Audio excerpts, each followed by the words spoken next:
Now at 9, rapper shot dead. The rap world is mourning after the death of one of the members of the Migos. What investigators are saying this morning about the deathly shooting. And into the future, why little robots are rolling around our campus and what they are carrying that has people talking this morning. And don't play ball with Game 3 rained out. We hear from the Philly faithful on their thoughts on how the series is going.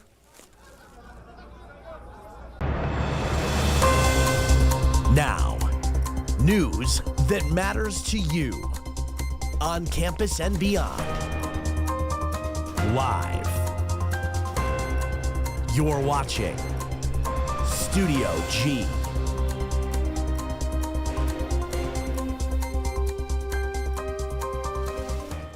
Thank you for joining us on Studio G. My name is Christopher Clark. And I'm Hector Solomon. Thank you for joining us. Let's get right to it. So breaking news this morning, Migos member Takeoff, he died in Houston at the age of 28.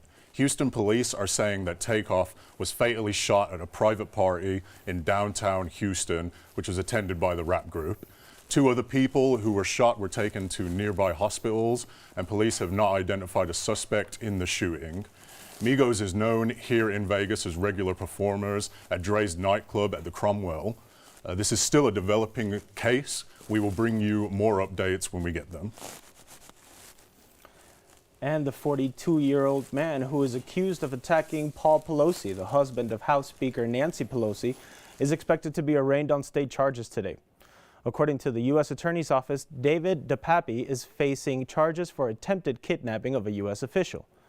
Pappy allegedly broke into Pelosi's house last Friday and attacked Paul Pelosi, fracturing his skull and injuring his hands and arms. According to a CNN investigation, DePappy posted conspiracy theories and memes on Facebook about issues including COVID-19 and the 2020 election. Las Vegas Metropolitan Police have arrested a suspect in a 1980 cold case because of new DNA. Las Vegas Metropolitan Police Department arrested Paul Nuttall for a connection with Sandra DeFelice's murder, which was on the 26th of December 1980. After receiving a call from DeFelice's daughter for an update on the investigation, detectives found Nuttall's DNA under the victim's fingernails. Nuttall is being held at the Clark County Detention Center without bond and will be set before a judge tomorrow. And the Las Vegas Justice Court has been awarded $1.25 million in new grant funding to create an eviction diversion program. According to the Justice Court Chief Judge Melissa Saragosa, the program will give landlords and tenants a better chance of alleviating eviction. The Las Vegas Justice Court eviction case rose from $30,000 to $45,000 over the past year, causing trouble for landlords to get an eviction hearing on the calendar. The program officially goes underway today and will include a care team including case managers, eligibility, and legal office specialists. And now here's Jade for a quick look at the weather. Jade, what do you have for us today?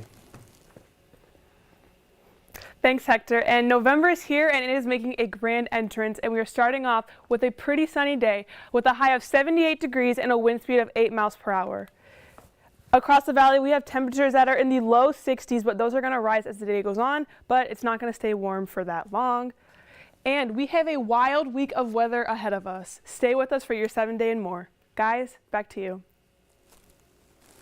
So you may have noticed a new addition to the UNLV campus, food robots. They were introduced to the campus last month. Our reporter Lena Toot spoke with Chris Kernich, the university account manager for Starships Industries, and also Matt Boyce, who is the senior program manager for Grubhub campus, about the new addition. It just got easier as Grubhub has partnered with Starship Technologies, the UNLV Division of Student Affairs, and UNLV Dining Services to launch their food robot delivery on campus. Really what they are is that it is a way for us to bring food to the students on campus. So students are able to order through the Grubhub app and actually have their food delivered by a robot autonomously. These robots are capable of delivering your next latte or sandwich. In the Grubhub app, so we partner with the dining team at UNLV specifically. So you download the app. It'll prompt you to affiliate with UNLV campus, and you're able to see pickup and delivery options from there, where we're integrated with the Starship team. Once the order has been placed, a Starship's representative will put the food inside the robot and send it on its way. You know, we're on 29 college campuses across the country right now. We're over in the UK delivering groceries as well. It's always very positive when we come to a campus. These robots make, you know, for the simple fact that it makes it very easy to get food to some of the, what we like to call food deserts on campus, some of the farther reaching dorms and things like that. It's also very convenient. I think on top of that, we also help service a large population of students that kind of need something like this, you know, folks that maybe are sick or they can't leave their dorms and they need help with that. We saw a big increase when it came with COVID, that it was a very good piece to have this contactless delivery to help out with that. For more information, visit the Grubhub app or the UNLV News Center. Reporting for Studio G, I'm Lena Atu. Will you be using this new feature? Let us know on Twitter at StudioG_UNLV. At around 1:30 a.m. on Monday morning, shots were fired outside of UNLV's student housing at the Degree. UPD said a party at the Degree turned wild when someone fired a round of shots outside the student housing complex. While no one was injured, UPD is now keeping a close watch on Degree parties and hopes that there will be no more issues as the weekend is over and classes resume. With Election Day around the corner, Lead Library is becoming a voting spot tomorrow through Friday. Massachusetts Senator Elizabeth Warren, she will be on campus tomorrow from 3 p.m. to 4 p.m. at Free Speech to encourage voting. UNLV is also hosting a Get Out the Vote block party, which is Thursday from 11 to 3 in the Student Union courtyard. Food and swag items will be available for students. And through a partnership with the RTC of Southern Nevada, the UNLV Office of Financial Aid and Scholarships is offering RTC bus passes valid for the remainder of the fall semester to select UNLV students.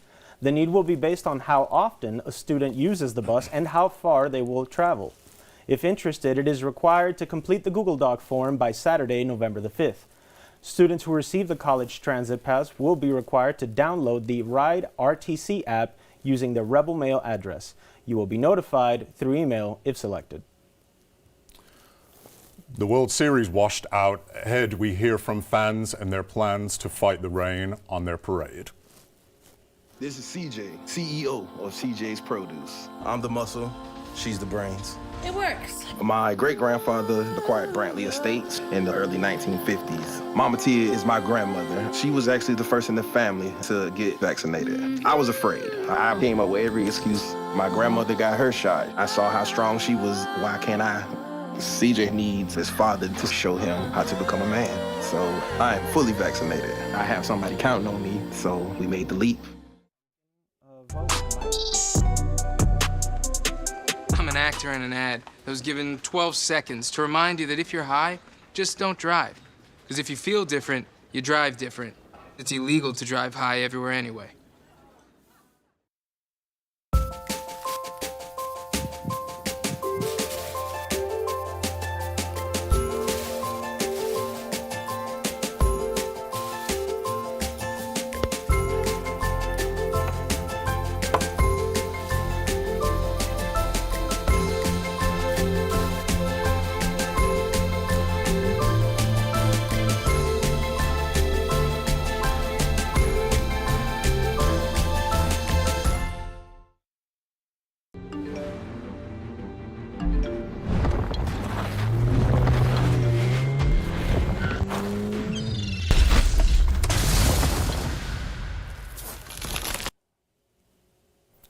And we're taking a live look at Zócalo, the city in Mexico, where we will be celebrating Day of the Dead today and tomorrow. This coming just on the heels of our Halloween celebration here in the States, but the festivities continue south of the border. And today is Dia de los Muertos, or Day of the Dead, a Mexican tradition where people honor and remember their past loved ones, including furry companions.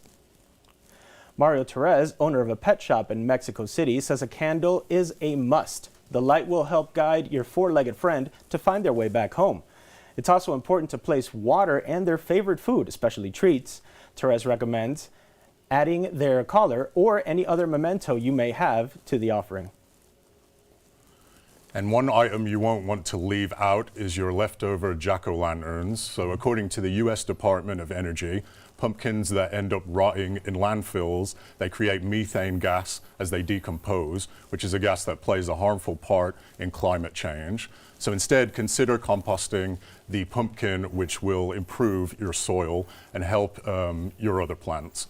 So those who don't have a composting bin can dig up a hole and bury chopped up pieces in it.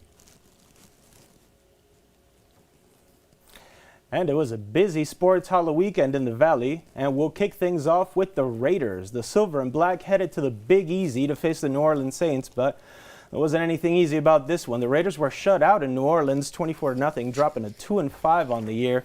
That unfortunately will place the Silver and Black in the bottom of the division, looking up at the other three teams. The Vegas Golden Knights picked up 2 wins over the weekend, with Logan Thompson earning a Nevada Day shutout against the Anaheim Ducks and Jack Eichel scoring the game winner in an overtime thriller Sunday against the Winnipeg Jets. The VGK begin a long 5-game road trip against the Washington Capitals. Puck drop comes at 4 p.m. Goblins stay hydrated.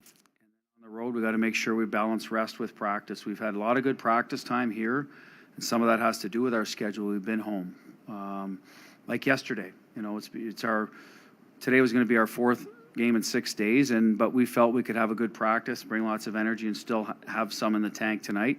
On the road, you might not be able to do that. There might have to be an extra day off or two, simply because you're getting in late, and it's just different, you know, when you're not sleeping in your own bed. The UNLV Skating Rebels remained undefeated entering their off week, sweeping the Arizona State Sun Devils this weekend. The Skating Rebels beat ASU in the midnight game Thursday off the back of a Jason Demizio breakaway. And Azzaro Tingling's hat trick helped UNLV upend ASU 9-4 on Saturday. And looking at the rest of the happenings this weekend, the weekend began with men's soccer drawing with Cal Baptist on the road. Saturday saw women's volleyball taking down Utah State in 5 sets and men's soccer losing 4-0 at home against Utah Valley. And Game 3 of the World Series between the Houston Astros and the Philadelphia Phillies was rained out last night. The washout postponing Game 3 to tonight, with first pitch coming at 5:03 Pacific time. With the series being tied at 1 win apiece, fans are finding ways to come out on top of the rain delay. Take a listen. I guess we need to take the day off tomorrow to make it to the game. I don't know what we got to do now. I won't tell your boss. Yeah, exactly. Yeah, no one tell our boss, please. Yeah, I mean, obviously it messes with schedules a little bit and everything like that, but I mean, we get to spend an extra day in the city and hang out and have some fun with the kids tomorrow and come back and do this thing in 5. And staying with at the baseball diamond, there is a special case of perseverance here at UNLV in the baseball program.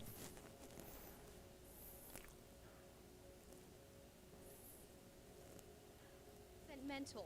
The other half is physical. Gianni Horvat, a sophomore infielder for the UNLV Rebels baseball team, secured the starting shortstop role as a true freshman last season. Shortly after, he was faced with injury and loss, changing the trajectory of his freshman season entirely. While his abilities on the field and in the batter's box are bound to impress, his mindset as a player impresses many even more. His start to his freshman season was nothing short of explosive, coming out of the gate being awarded the first Rebels Weekly Award when he was named Mountain West Freshman of the Week. Unexpectedly, he was faced with a challenge in the form of a back injury that in turn affected his hamstring early on in the season. So it all started in August. I was really excited to get here. I was the last one to commit out of my class. So getting here, I was just really excited and just get after it. And we ran through some tests and found out that I had something called the pars defect, fractured my back. And so they said, you know, you'll be out for about 3 months. We're going to get you right and do some physical therapy. Coach Stolte, Coach Higgins, and Coach Hookie they had my back 100%, didn't give up on me. However, what the doctors said next are words no player ever hopes to hear. You know, I just got reassessed and I went to the doctors and they just said, yeah, there's a small chance that you could return to play. Hearing that just really threw me a curveball, and I had some friends of mine tell me about the injury and that it wasn't that serious, but hearing that the doctor was saying that my back may never be the same. I'll have to get surgery, and there's a small chance of me returning. If I do get surgery, just kind of mess with my mental game a little bit. So I just had to put my faith in God and just really understand that everything happens for a reason.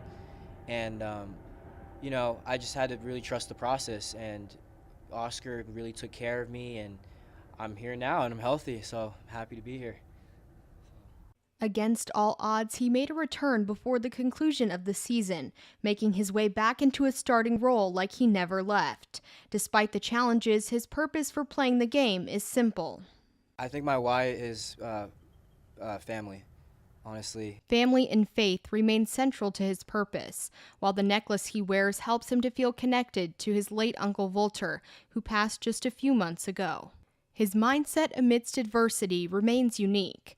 While many avoid it, he feels motivated by it, acknowledging challenge as his purpose.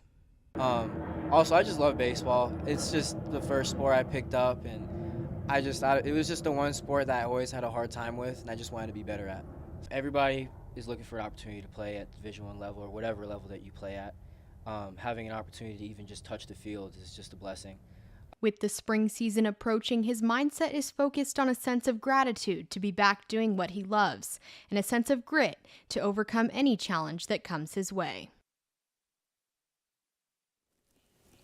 UNLV will host its annual Scarlet and Gray alumni scrimmage this Saturday, November 5th at noon at Earl E. Wilson Stadium. And now, this is Studio G weather. Thanks, Chris. And today we have another cold front coming our way. If you see here in the purple, that is a winter weather advisory in the northern states. And here in the brown, we have a wind advisory. So that is going to come down. We are going to get the cold wind from the northern states, and we're also going to have wind. So it's going to be rainy, it's going to be windy, and it's going to be cold. For our evening planner, we have a pretty nice day today, so enjoy it while it lasts because tomorrow temperatures are dropping. For your 7-day forecast, we have a lot of action. Today we have wind speeds up to 30 miles per hour, a 5% chance of rain tomorrow, and a 35% chance of rain on Thursday. After that, the temperature should rise again, but on Thursday, just be wary. It is going to be a cold and windy one. And are you a natural-born storyteller? Air Force Master Sergeant Caleb Fishel learned at a young age that he was. We've got you here to talk about his book that he saved. Even though we didn't grow up together, he's my favorite brother. Hey, sis. I'm the baby of the family, and he's the gentle giant. What you know about Port Georgia? Man, please, that's a classic. You know when they say people are a rare breed? Yeah, he's that. Sorry, I'll be back in a few hours. Don't worry, Shug, you know I'm for you. I know. Go get the football. That was my favorite memory. He was always for you.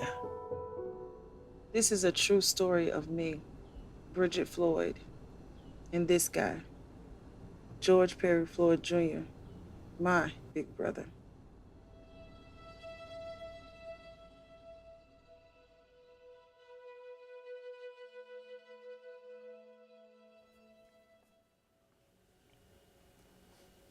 Okay, today we have Caleb Fishel here to talk about his book, Saved.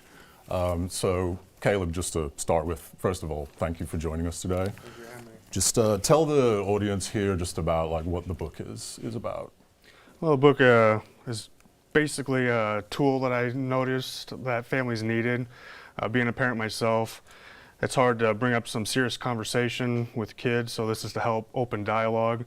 So in this case, it's about salvation, about death, which is tough topics for parents to have with little ones. Mm-hmm. So this is just a story, real simple, about people being called into the courtroom and being prosecuted, and parents go through the story to see what happens at the end. Are they saved? Yeah, and speaking of parents, I did see in the book just kind of talking about your father and what an influence he was with you as far as like storytelling. He was a storyteller himself, so just kind of talk about like how he influenced you in making this. Yeah, my dad had to entertain a lot of us. I'm the youngest of 7, so TV wasn't always an option, so he made up stories on the fly. we still believe in the like crazy chicken hawk stories, but anyways, nonetheless, he's pretty good about bringing up a story and entertaining, and I kind of cultivated that in myself, entertaining my kids as well and anybody that'll lend an ear. Yeah, and was there a particular reason that you wanted to make a children's book versus like making like some, I don't know, nonfiction or whatever type of book?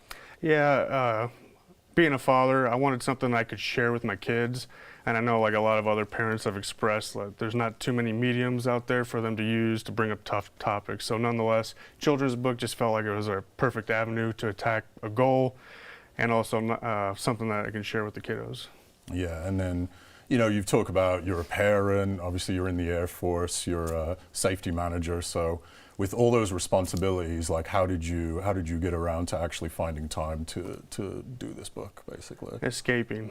Right. Always trying to find that extra minute. It did take a long time, unfortunately, and of course the pandemic slowed it down as well, but nonetheless it was a good opportunity, and yeah, anytime there's a spare moment, that's where I had to attack.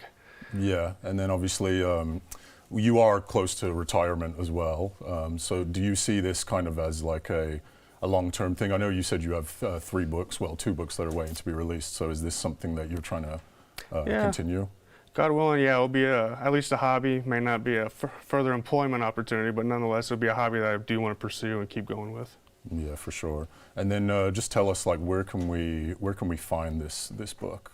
Barnes and Nobles and Amazon has it on sale as well. So those are the 2 top vendors that I would recommend. All right, awesome. Well, again, thank you for joining us. Well, thank you for having me. Appreciate it. So we're just going to send it over to break now. Every year, 4.5 million young adults between the ages of 18 and 24 visit the ER. It's every parent's nightmare. UMergency gives you all the tools you need to quickly and effectively manage your family's emergency. UMergency provides instant access to vital resources, customized to your student's campus and local community, digital consent form, and built-in urgent alert button. UMergency gives you peace of mind when you need it most. Download your UMergency app now. There are everyday actions to help prevent the spread of respiratory diseases. Wash your hands. Avoid close contact with people who are sick. Avoid touching your eyes, nose, and mouth. Stay home when you are sick. Cover your cough or sneeze. Clean and disinfect frequently touched objects with household cleaning spray. For more information, visit cdc.gov/COVID-19. This message brought to you by the National Association of Broadcasters and this station. Performing on stage takes mental and physical preparation. But one thing I never thought to prepare for was cervical cancer. 91% of cervical cancers are caused by the human papillomavirus, or HPV. The good news is there are vaccines that can protect you or your children from cancer. I survived my cancer, but you can stop cancer before it starts. Talk to your doctor and go to thinkaboutthelink.org to learn more. And Taylor Swift is making all of our wildest dreams come true. The pop star is coming to Sin City March 25th at Allegiant Stadium for the Eras Tour. She will be joined by Gayle and Biba Booey as the openers. This announcement comes after she became the first person to occupy all of the Billboard Top 10. Capital One card holders can receive access to premium pre-sale tickets by visiting her website. Regular tickets go on sale November 18th. And a popular social media app glitched yesterday. Many users, they woke up thinking their Instagram accounts had been suspended. Instagram fixed the issue within a few hours. They issued a statement that said, "We've resolved this bug now." It was causing people in different parts of the world to have issues accessing their accounts and caused a temporary change for some in number of followers.